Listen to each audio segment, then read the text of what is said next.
Hello, darlings. It's time for another installment of The Swordsman of Mars by Otis, Adelbert, Kline. I am your Pulp Raconteur, Carmel.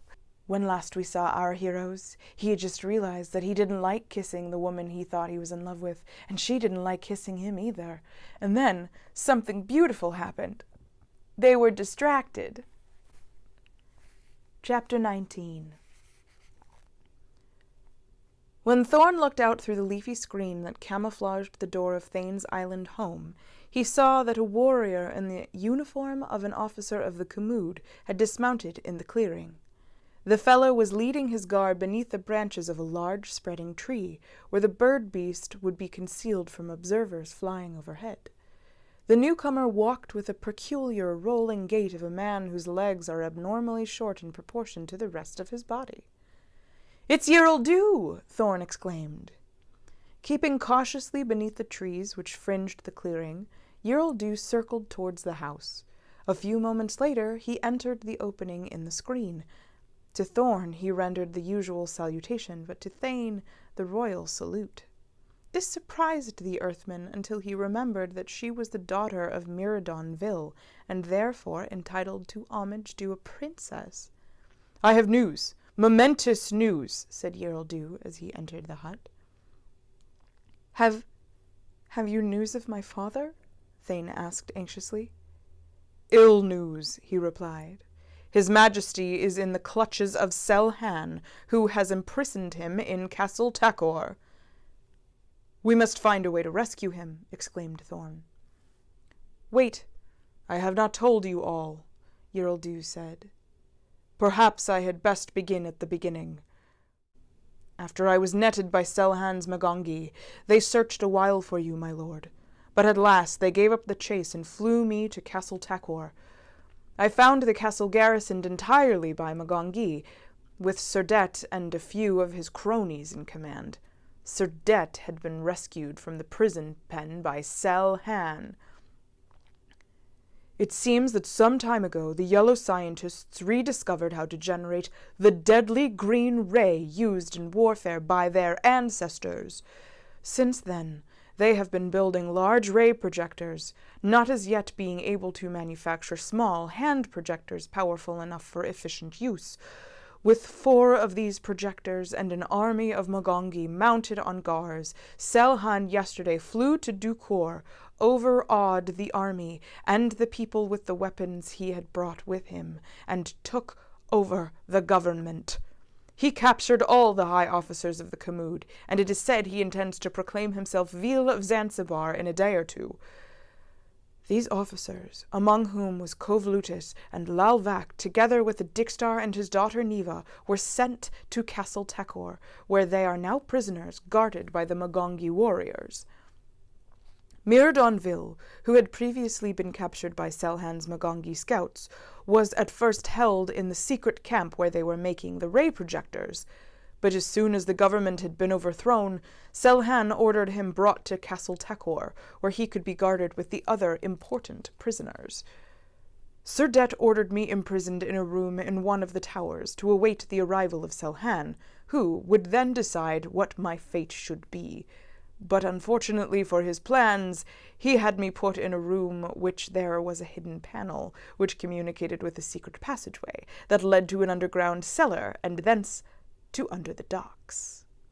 I lost no time in making use of this means of escape, but ran into one of Selhan's officers. I caught him by the throat before he could make a sound, and hung on until he ceased to breathe.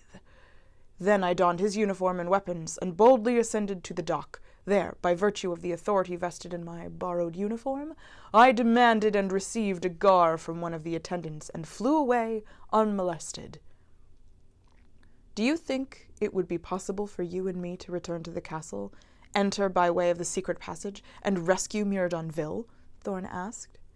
I fear it would not, my lord, Yer'll-do answered. His Majesty is too well guarded. He is an even more important prisoner than errants tell.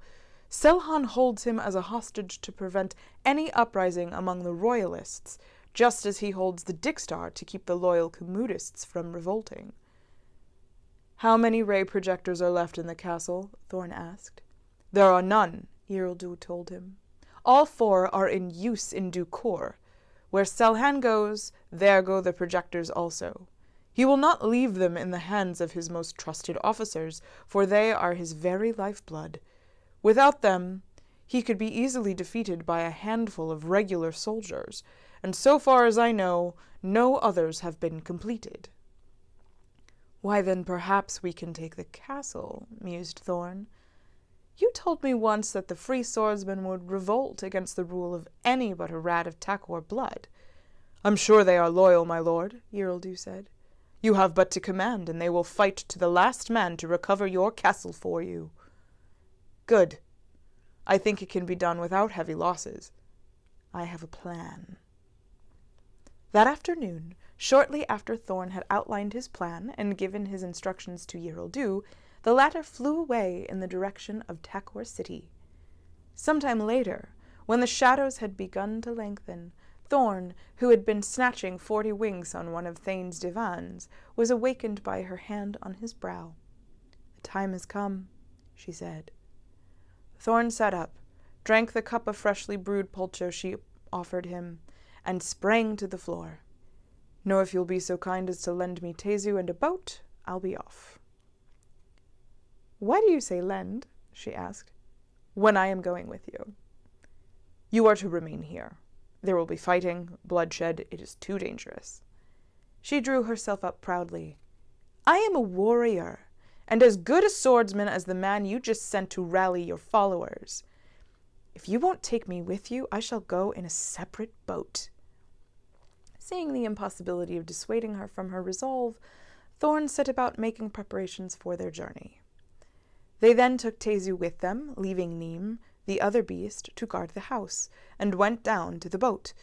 Tezu, with the tow rope in his huge mouth, swiftly took them across the lake and into a narrow stream, where the foliage arching overhead concealed them from the sight of flying enemies. After traversing a veritable network of these tiny streams and crossing a number of small lakes, they reached the shore of Takor Lake just before sundown. At the command of his mistress, Tezu dragged the boat up out of the water, upon which ice crystals were already beginning to form, and into a place of concealment where he was left to guard it. Then the man and the girl set off along the lakeshore, following the same route that Thorn had followed upon his first disastrous visit to Castle Takor, and carefully keeping out of sight among the trees. They had not traveled far before the sun set, so they were forced to pick their way through the undergrowth by the light of the nearer moon. Shortly thereafter, Earldoo appeared in the path before them. Everything is arranged, he said softly.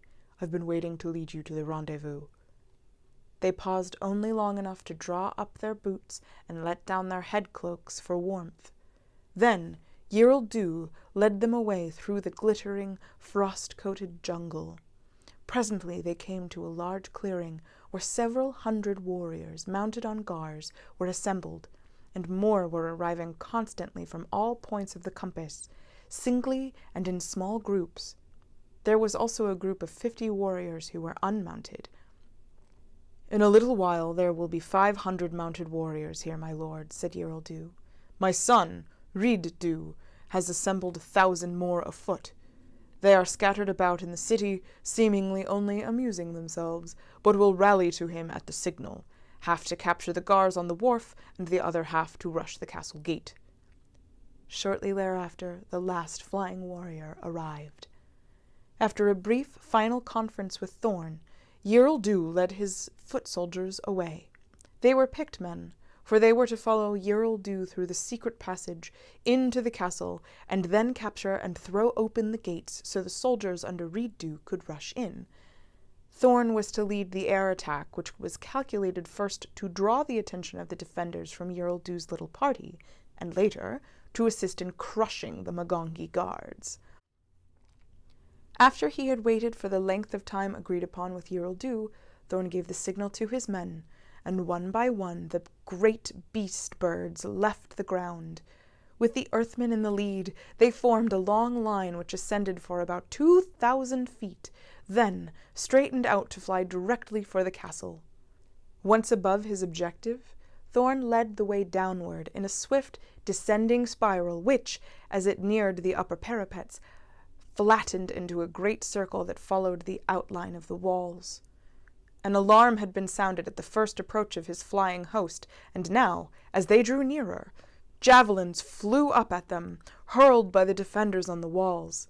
Assisted by the force of gravity, while their enemies were impeded by it, the flying warriors were able to reply to good purpose, and soon there were many dead and wounded Magongi on the ramparts.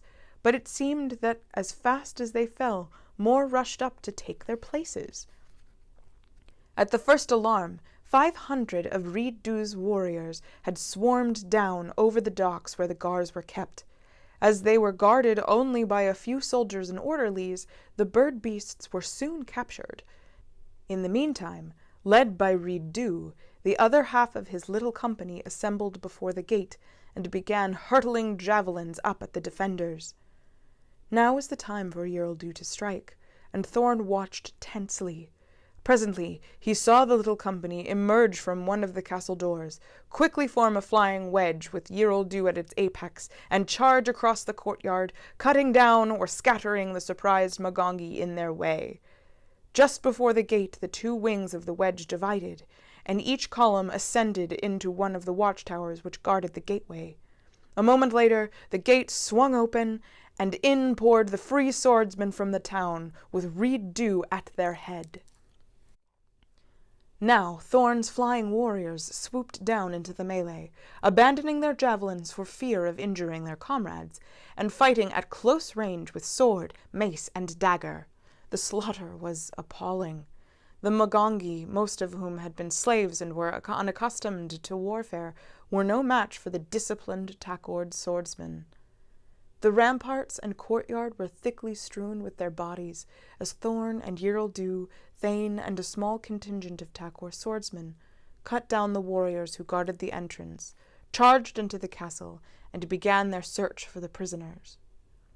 Yerldou led the way to the great central tower, then fought their way up the winding staircase, the yellow defenders stubbornly contesting each step of the way. Thorn and Yerldou were ever in the front as they climbed the stairs, and both were soon covered with wounds. When they reached the flight which led to the top story, they met with the most desperate resistance they had yet encountered. But the swiftly flashing blade of the Earthman backed up the swords of Yerldou and Thane, and the javelins of the warriors who came behind them soon cleared the stairs of living enemies, and the few who remained above to contest their way were quickly cut down. Thorn tried the door and found it barred from the inside. Reversing his bloody sword, he beat upon the panels with this pommel. "Who is this?" came the cautious call from within. "The Rat of Takor," Thorn replied. "Open quickly!" At this, there was the sound of a sliding bolt, and the door swung open. A tall, broad-shouldered man whose shaggy hair and flowing beard gleamed golden yellow under the beridium lights stood in the doorway. At the sight of him, Yerldou and the other warriors instantly raised both hands before their eyes and muttered the royal salutation, while Thane, with an exclamation of joy, ran forward and flung her arms around his neck. "Father!" she cried. "I am so glad we found you safe." Gently he took her face between his huge hands and, bending, kissed her forehead. "Little daughter," he murmured, "this was man's work. You should not have come." "Did you not train me to do a man's work? And have I not done it well? Ask Sheb Takor." Thorn, who had instantly sensed that this regal-looking personage must be Miradon Vil, had only been a shade behind the others in rendering the royal salutation. He now stood, respectfully waiting for the Vil to speak. "It is a question I need not propound," said Miradon. "I know you have fought nobly, or you would not be here. But come, Sheb Takor Rad, and you, Yerldou Jen. There are those in other apartments who will be glad to thank their gallant rescuers." He led the way down the hall and tapped on a door.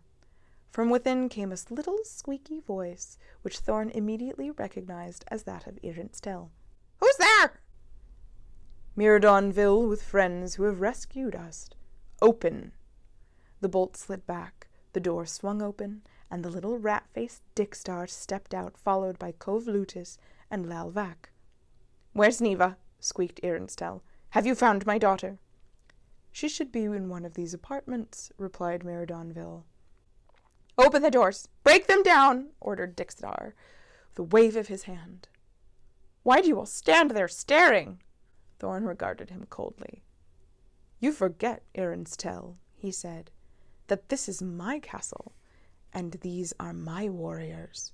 They take orders only from me."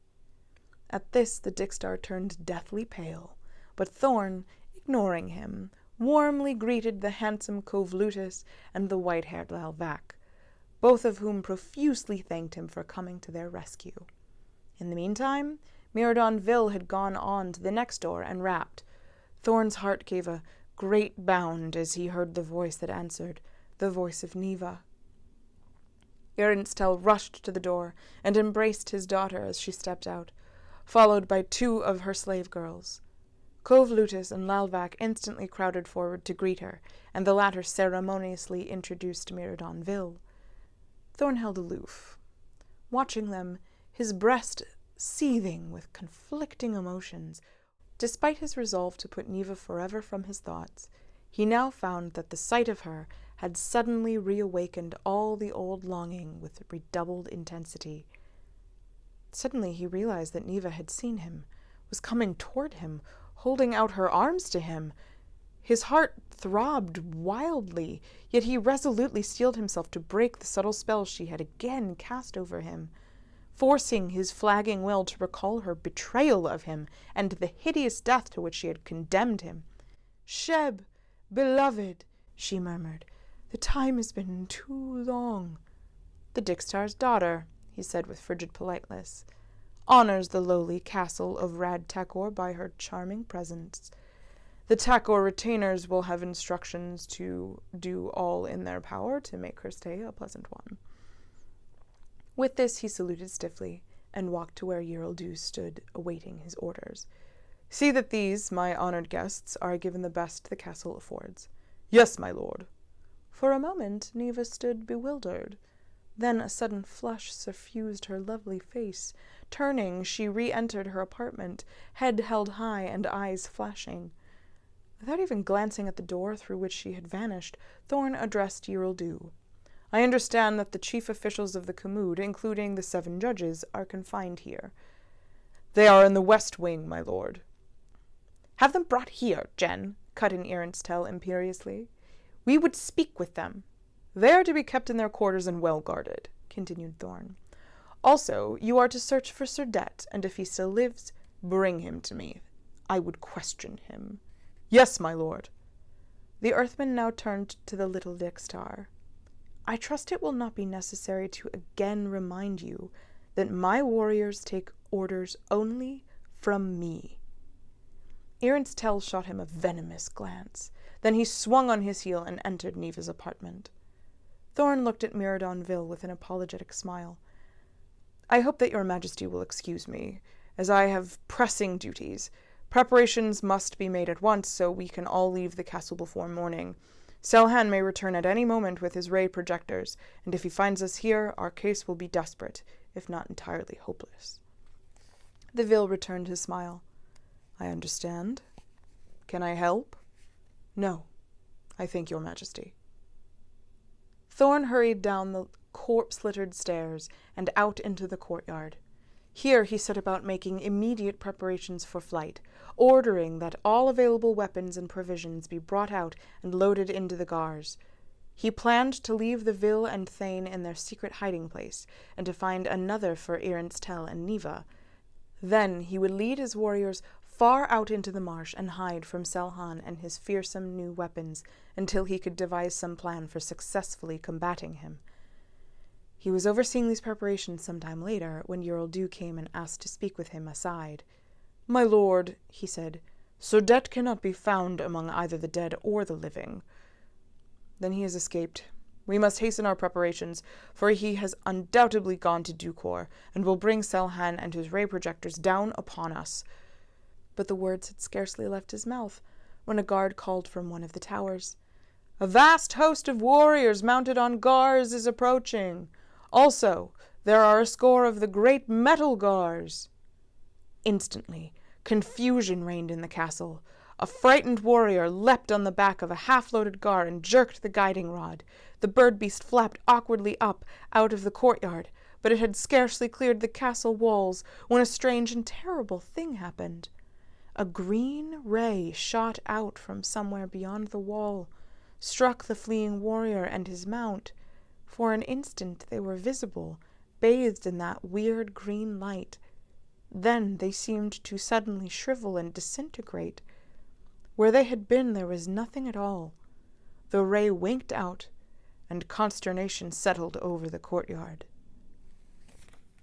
What will become of the recently recaptured castle, now that the Magongi and their ancient alien technology are back?